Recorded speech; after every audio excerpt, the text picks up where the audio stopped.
انسان ہمیشہ سے ہی خدائی کا طلب کھا رہا ہے کہ جو کچھ بھی میں چاہوں وہ ہو جائے۔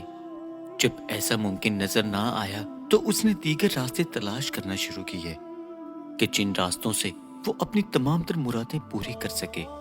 اشتلاس کے ذریعے مخصوص انسانوں نے دعا، مناجات، منتر، کلمات اور خاص لفظوں کا استعمال سیکھا۔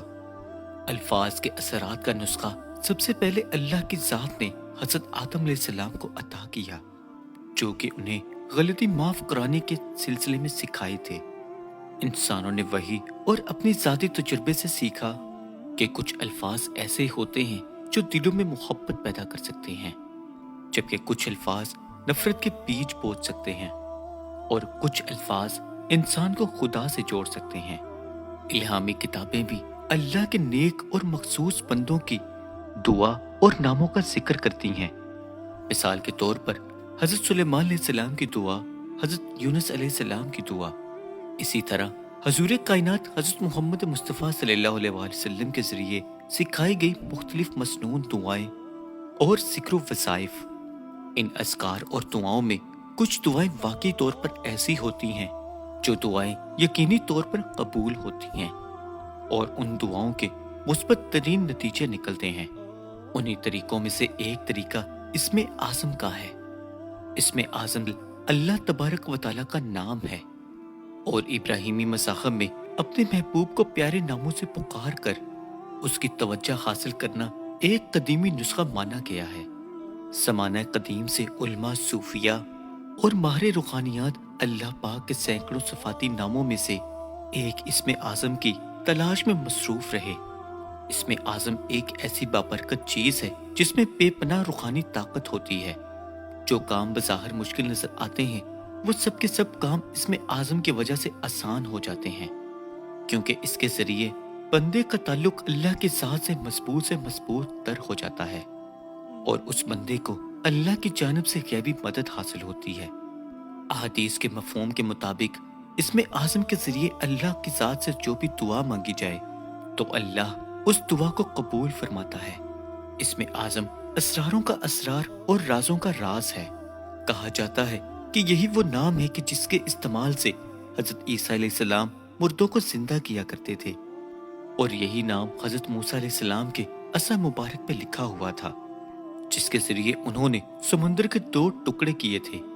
یہ نام حضرت ادریس علیہ السلام کو بھی پتا تھا، کہ جس کی وجہ سے وہ ایک فرشتے کے ساتھ آسمان پر بھی تشریف لے گئے تھے، جبکہ بہت سے انبیاء اکرام کو بھی یہ اسم اعظم معلوم تھا۔ 4 مقدس ترین آسمانی کتابوں میں سب سے پرانی کتاب زبور میں اسم اعظم کو اتارا گیا تھا، لہٰذا حضرت داؤد علیہ السلام کی جن پر زبور نازل ہوئی تھی انہیں اسم اعظم پتا تھا، اور انہوں نے اپنے پیارے بیٹے حضرت سلیمان علیہ السلام کو بھی بتایا تھا۔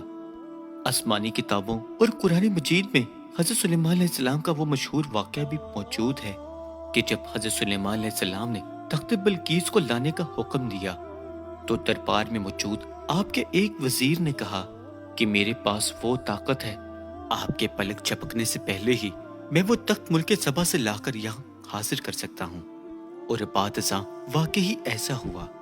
ابن عباس کہتے ہیں کہ وہ شخص آصف بن برقیہ تھا، اور اس کی طاقت کا راز بھی اسم اعظم ہی تھا کہ جس کے استعمال سے وہ تخت حاضر کرنے پر قادر ہوا تھا۔ لیکن اگر اسرائیلیات اور یہودی تاریخ کی بات کی جائے تو اسم اعظم کی تاریخ حضرت داؤد اور ان کے بیٹے حضرت سلیمان علیہ السلام سے بھی پرانی ہے۔ اسرائیلیات یہ کہتی ہے کہ اسم اعظم کا علم صرف حضرت موسیٰ علیہ السلام کے پاس تھا، اور آپ نے یہ نام اپنے بھائی ہارون اور کچھ خاص لوگوں کو ہی بتایا تھا، کہ جس کا استعمال بنی اسرائیل سخت مشکل اور مصائب کے دنوں میں کیا کرتے اور اللہ تعالیٰ سے اپنی مرادیں پوری کیا کرتے۔ لیکن جب یہودیوں میں ایک لمبے عرصے تک نبوت کا سلسلہ بند ہو گیا تو وہ سب لوگ کنانیوں کے پاتل دیوتا کی پوجا میں لگ گئے اور عجیب و غریب رسموں اور منتر و کلمات کا ذکر کرنے لگے۔ یہودی ربی اور ان کے روحانی عالموں نے یہ دعویٰ کیا کہ مشقوں اور قلموں سے انہوں نے خاص اسم اور کلمات سیکھے ہیں، جس سے ان سب کی روحانی قوت بڑھ گئی ہے، اور اس کے ذریعے وہ قومی یہود کی ہر پریشانی کو دور کر سکتے ہیں۔ انہوں نے بڑے بڑے جادو اور معجزات دکھائے، جسے دیکھ کر واقعے میں اس بات کا اندازہ ہوتا کہ ان کے پاس سچ میں ہی اسم اعظم کا علم ہے، لیکن حقیقت میں وہ شیطان کی مدد لے کر سفلی اور قبالہ کے ذریعے تمام تر کام سر انجام دے رہے تھے، اور اسم اعظم کا علم اب بھی صرف گنتی کے چند لوگوں کے پاس تھا۔ انہی لوگوں میں سے ایک مخصوص شخص بلعام بن بورا تھا، جو کہ ایک کنانی شخص تھا کہ جس کا ذکر مقدس کتابوں میں بھی ہوا ہے۔ بلعام بن بورا کو اللہ کی ذات نے 3 دعائیں قبول کرنے کا شرف بخشا تھا۔ وہ چاہے جس وقت اسم اعظم پڑھ کر اپنی 3 دعائیں پوری کروا سکتا تھا۔ روایات کے مطابق جب اس کی بیوی پسوس کو یہ بات پتہ چلی تو اس نے بلعام سے کہا کہ میرے لیے یہ دعا کرو کہ میں بنی اسرائیل کی سب سے خوبصورت عورت بن جاؤں۔ تو لہٰذا بلعام نے یہ دعا کی تو اس کی بیوی بنی اسرائیل کی سب سے خوبصورت اور حسین عورت بن گئی۔ بنی اسرائیل کے مردوں نے جب پسوس کے حسن کو دیکھا تو وہ سب کے سب لوگ اس کے دیوانے ہو گئے، تو لہٰذا پسوس نے بلعام کو چھوڑ دیا اور یوں وہ دنیا کی خواہش میں پڑ گئی۔ لہٰذا بلعام نے پھر سے خداوند سے دعا کی کہ اسے ایک کتیا بنا دے، اور اب وہ کتیا بن گئی، اور اس طرح سے اس کی 2 دعائیں ختم ہو گئیں۔ لیکن بلعام کے بچوں نے اپنی ماں کی اس حالت کو دیکھ کر بہت غمزدہ ہوئے اور اپنے باپ سے منت و سماجت کی کہ اللہ کی ذات سے دعا کریں کہ ان کی ماں کو واپس انسان بنا دے۔ تو لہٰذا اولاد کی ضد سے مجبور ہو کر بلعام نے پھر سے دعا کی اور اس کی بیوی بسوس پھر سے انسان بن گئی۔ اس طرح سے بلعام کی وہ 3 دعائیں ختم ہو گئیں کہ جن دعاؤں کو اس نے اسم اعظم سے مانگا تھا، اور اب وہ صرف افسوس کرتا رہ گیا کہ اس نے 3 سنہرے موقعوں کو گوا دیا اور اس کے ہاتھ کچھ بھی حاصل نہ ہو سکا۔ یہودیوں کی ایک مقدس کتاب میں پورے چیپٹر کا نام دی بک آف اسکیل ہے، جو اللہ کے ایک پیغمبر حضرت اسکیل علیہ السلام کے متعلق ہے۔ اس صحیفے میں حضرت اسکیل علیہ السلام کے 6 صحیفے یا ویژنز کا ذکر ہوا ہے کہ جسے اللہ کی ذات نے آپ کو دکھایا تھا۔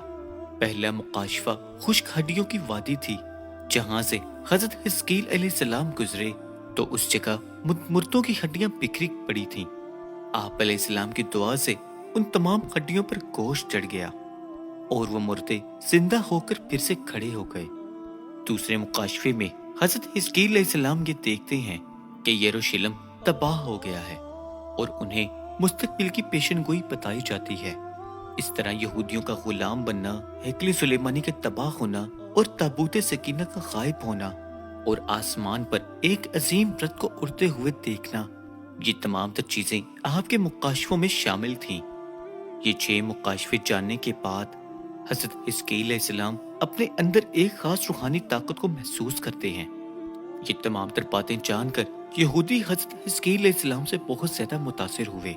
یہودیوں کے مطابق حضرت حزقیل علیہ السلام خاص حروف کو جان گئے تھے، اور وہ خاص حروف اللہ کا ایک چھپا ہوا نام تھا، یعنی اسم اعظم، کہ جس کے ذریعے سے آپ نے اس وادی میں ان مردوں کو زندہ کیا تھا۔ دنیا کے مختلف مصاحف اور آسمانی کتابوں میں اللہ کے بے شمار نام موجود ہیں، لیکن اللہ کے کچھ نام ایسے بھی ہیں کہ جن کا علم کسی کو بھی نہیں، اور وہ تمام تر نام پوشیدہ ہیں، جبکہ کچھ نام ایسے ہیں کہ جنہیں اللہ کی ذات اپنے چنے ہوئے بندوں کو ہی بتاتی ہے۔ یہ علم وحی کے ذریعے سیدھا اس برگزیدہ بندے کے دل میں ظاہر ہوتا ہے، اور اس کے ذریعے سے وہ بندہ جو بھی دعا مانگتا ہے وہ قبول ہو جاتی ہے۔ اللہ کی ذات کے وہ پوشیدہ نام دوسرے آسمانی صحیفوں میں بھی موجود ہیں۔ لہٰذا توریت کے کتاب خروج کے مطابق جب موسیٰ علیہ السلام نے طور سینا سے اللہ کی ذات سے کہا کہ اگر بنی اسرائیل مجھ سے یہ سوال کریں کہ تیرے خالق کا نام کیا ہے تو میں کیا کہوں، تو اس پر اللہ پاک نے ارشاد فرمایا، تمہارے باپ دادا ابراہیم، اسحاق، یعقوب، ان کا خدا یاوے ہے، اور یہ میرا نام ہمیشہ کے لیے ہے۔ بنی اسرائیل توریت کی تلاوت کے دوران اللہ کی ذات کے یہ نام یاوے کو بلند آواز اور زور لگا کر پڑھا کرتے تھے، کیونکہ ان کا عقیدہ یہ تھا کہ اللہ کے اس نام میں ایک روحانی قوت ہے کہ جس سے اس کی تجلیوں کا ظہور ہوتا ہے، اور یہی سیکرٹ نیم آف گاڈ اس میں اعظم ہے۔ دوسری جانب قرآن مجید میں اللہ تبارک و تعالیٰ کا ارشاد ہے کہ قرآن اپنے سے پہلے نازل شدہ کتابوں کی تصدیق کرتی ہے۔ چنانچہ اگر یہوہ ہی واقع میں اسم اعظم ہے تو قرآن مجید میں بھی اللہ کا یہ نام موجود ہونا چاہیے۔ در حقیقت عبرانی توریت و انجیل اور عربی قرآن کے بہت سارے الفاظ ملتے جلتے ہیں۔ مثلا موسیٰ کو عبرانی میں معزز کہتے ہیں، ابراہیم عبرانی میں ابرام بن جاتا ہے، جبرائیل گیبریل بن جاتا ہے، عالم کو ہبرو میں علم کہتے ہیں، اور اسی طرح عبرانی توریت و بائبل کے بے شمار الفاظ عربی قرآن سے یکساں ہیں۔ لہٰذا توریت میں درج اللہ کا اسم اعظم یہوہ قرآن مجید میں اللہ کے اسم اعظم یا حی یا حیو اور ہوا سے ملتا جلتا ہے، جو کہ قرآن و حدیث میں اللہ کے نام اور صفاتیں ہیں۔ ڈکشنری کے مطابق یہوہ لفظ کا مطلب ہے ہمیشہ زندہ رہنے والا۔ وہی قرآن پاک کی ایک آیت آیت الکرسی میں موجود ہوا الحی القیوم کا مطلب بھی ہمیشہ زندہ رہنے والا ہے۔ دراصل یہودی تاریخ کے مطابق بنی اسرائیل اللہ کے اسم اعظم کو بہت مقدس مانتے تھے، اور عام یہودیوں کو یہ نام لینے کی اجازت بھی نہ تھی۔ اللہ کا یہ نام سال میں صرف ایک مرتبہ یہودیوں کا سب سے بڑا ربی ایک مخصوص دن میں ہیکل کے اندر لیتا تھا۔ لہٰذا جب ہیکل سلیمانی تباہ ہوا تو پھر یہ نام کبھی نہیں لیا گیا، اور آہستہ آہستہ یہودی اللہ کے اس مقدس نام کے تلفظ کو بھی بھول گئے، اور اس نام کو پڑھنے کا بھی طریقہ ختم ہو گیا۔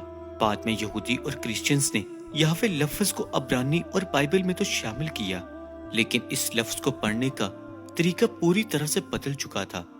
لہٰذا آج یہودی، عیسائی یا دنیا کا کوئی بھی ماہر اس عبرانی لفظ کہ جسے یہوہ پڑھا جاتا ہے کہ اس لفظ کی اصل حقیقت کیا ہے۔